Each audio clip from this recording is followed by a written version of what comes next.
What? What? What? Who are you? Brother, you know who it is. It's Mother Earth.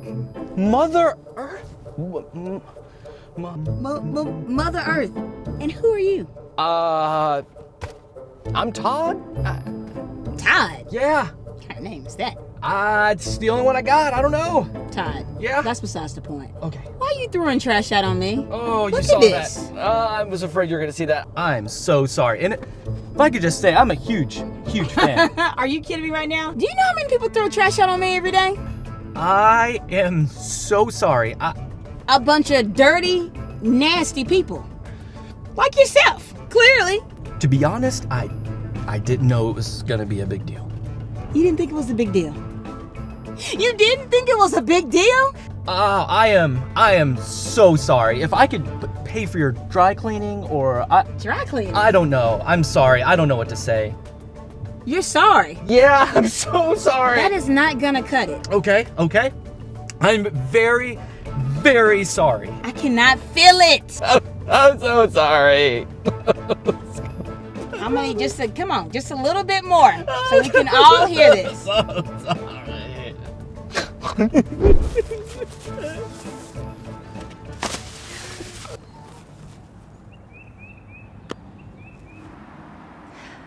Unfortunately, this scene actually happens every day in Alabama. People are needlessly throwing their litter out on the side of the road, but there's a whole lot more to it, so let's get to that now.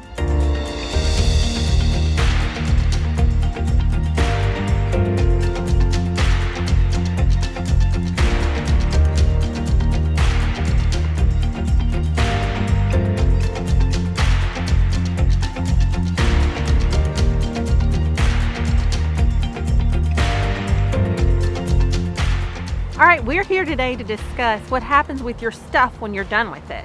Does it become litter? Does it become trash in the trash can? Or does it get reused or recycled in some way? So let's look at those different options and see what happens to your stuff when you're done with it. We also want to talk about ways that you can make a difference and ways that the Alabama PALS Clean Campus program can help you make good choices. So let's talk about where your stuff goes when you're done with it. Let's take a plastic bottle. It could become litter if you throw it out the window or if it flies out of the back of a truck. It could go into the trash can where it ends up in a landfill. Or it could get recycled if you throw it into a recycling bin, or repurposed if you try to turn it into something else, like a shaker for your football team or a bird feeder. Okay, so let's start with litter. What is litter and why is it bad? So what is litter? Most students tell me that litter is maybe like a fast food bag that's thrown out of the window of a car. And that is true for about half of all the litter that you see. The other half is actually unintentional litter, like something blowing out of the back of a pickup truck, or maybe a snack wrapper that blows away from the table on the playground. That would be unintentional litter. So we have about half intentional and about half unintentional litter. But let's talk about why litter is bad and why we want to keep litter off the ground. So litter is bad for lots of reasons.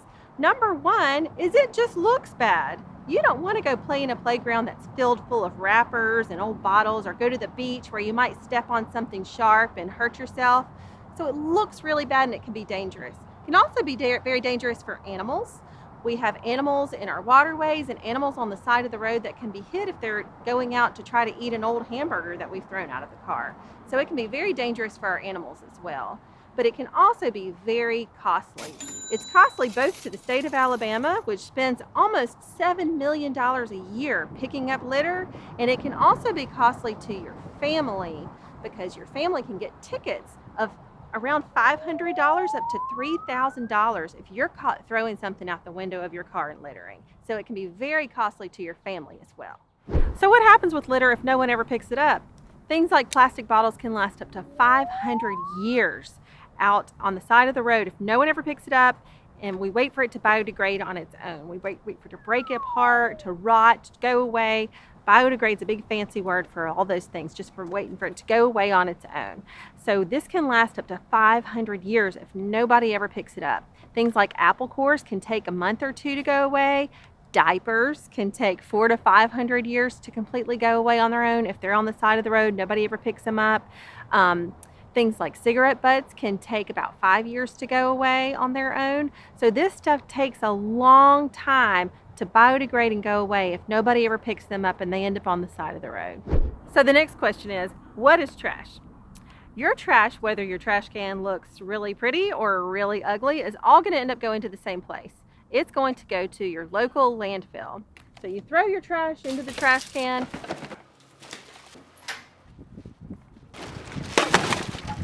The garbage truck comes through your neighborhood and picks up that trash, and it heads to the landfill. According to the EPA, over 139 million tons of municipal solid waste went to landfills last year. That weighs more than 2,800 cruise ships. Plastic generation and disposal is definitely on the rise also. In a school with 500 students, if they're serving small plastic milk jugs at lunch, at the end of any given week, that's 2,500 milk jugs that are going into the trash if they're not being recycled. At the end of 1 month, that's 10,000 bottles going into the trash that ultimately end up at landfills. Now, at the landfill, all of these things that we talked about before that could be litter all take about the same amount of time to decompose or rot or go away. So this same plastic bottle that took about 500 years on the side of the road is still going to take about that long. It may take a little bit less time in a landfill because they're going to run over them with some tractors and things like that, but they're still going to take several hundred years to totally go away and decompose. So we want to try to find better things to do with our trash if we can, rather than throwing it into the trash can. Now, the trash can is a much better option than letting it become litter, but there are still better options out there. So one of the better things that we can do is recycle. Now, not everyone has availability for recycling in their community, but if you do, go find your recycling bin, drop it in, and there you go. So this recycling bin will then go to a recycling facility where that facility will bale up those materials, sell it to companies, and turn it into something new. So you've seen the little recycling arrows. It's right here on this bin also. Those recycling arrows mean that that product is going to get turned into something new rather than going to the landfill where it just goes to decompose and rot away. Here at the recycling facility, they will turn it into something new that is reusable again, like plastic bags. They could even turn it into shoes and shirts and things that you can wear. So there's a really wide variety of things that can happen when we go to recycle it. And that's a much better way to reuse these products rather than throw them into the trash if we can. Okay, so let's talk about some other things you can do with your stuff when you're done with it. You can actually create new things out of it at home with some really simple items that you have, like duct tape. These are 2 Capri Sun pouches and duct tape that are made into a little wallet. So you can do things like that with items that you have at home. You can also make bracelets out of the pop tops from cans.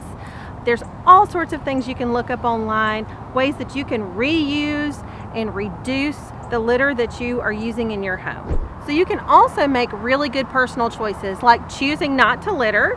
You can make sure that any stray litter in the back of pickup trucks or in your car is contained. You can also use reusable bags at the grocery store rather than the one-time use bags.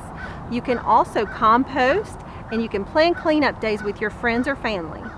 Some other ways you can make a difference through PALS programs is you can adopt a mile, adopt a stream, participate in our spring Don't Drop It on Alabama cleanup, participate in our coastal cleanup, and have your school participate in our Clean Campus program.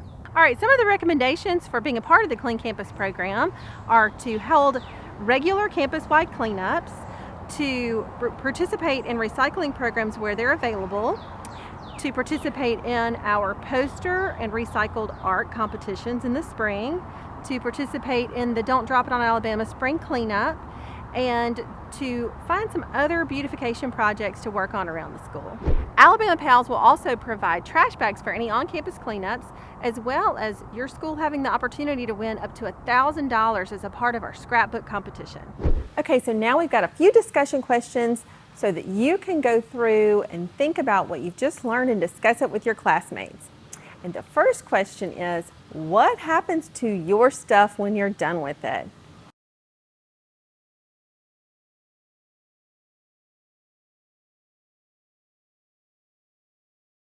Next, name the 2 types of litter.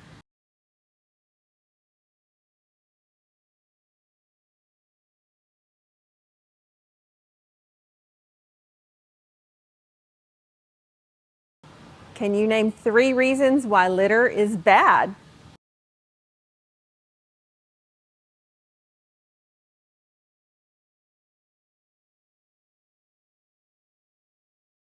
How long does it take for a plastic bottle to completely go away, decompose, rot on its own if it becomes litter on the side of the road?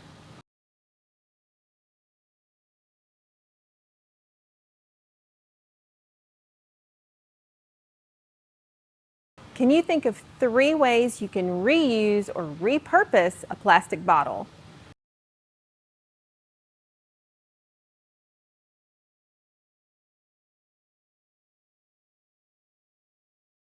All right, remember back where your trash ends up when you throw it into the garbage can. Do you remember?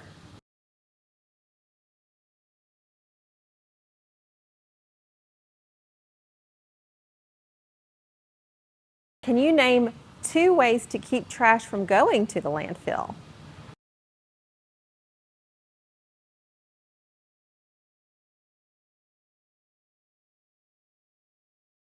Okay, take a few moments and go online and see if you can find some different recycled art projects and ways that you can repurpose and reuse things.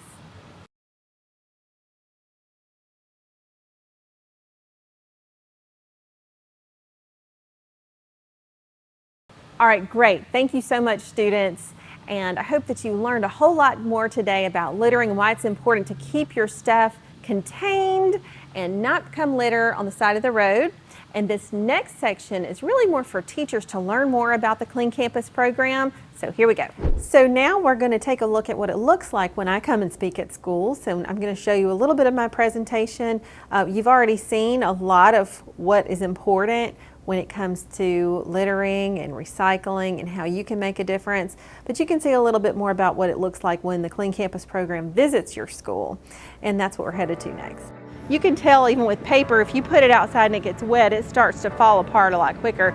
But the thing that's so wonderful about plastic is it doesn't do that. So if you put this out in the rain and sun, it's going to take a long time to go away, which is great if we're talking about playground equipment or something like that, where you're going to go outside and you want to make sure that you have a slide that doesn't break apart when you go slide down it, right? So plastic is a good thing for things like that. But for water bottles, when you think about a large school, if you have a school that has 500 students in it, at the end of 1 week of school, if everybody's drinking a little milk jug or drinking a bottle of water, if there's 500 kids in the school, in 5 school days, that school will produce 2,500 bottles.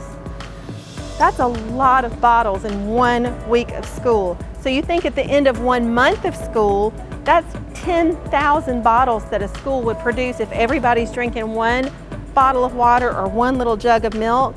So we need to be really careful with where this stuff is going, because we can produce a whole lot of plastic, and that's where the problem is. So plastic can be a good thing for certain things, but when we do the one-time use plastic and we don't recycle it, it's got to go somewhere. Hi, my name is Barb Helton, and I teach at Crestline Elementary School, and I teach environmental science. So my job is, I have the outdoor classroom, so students get to do environmental science all day long. We've been a member of the Clean Campus program for about 6 years.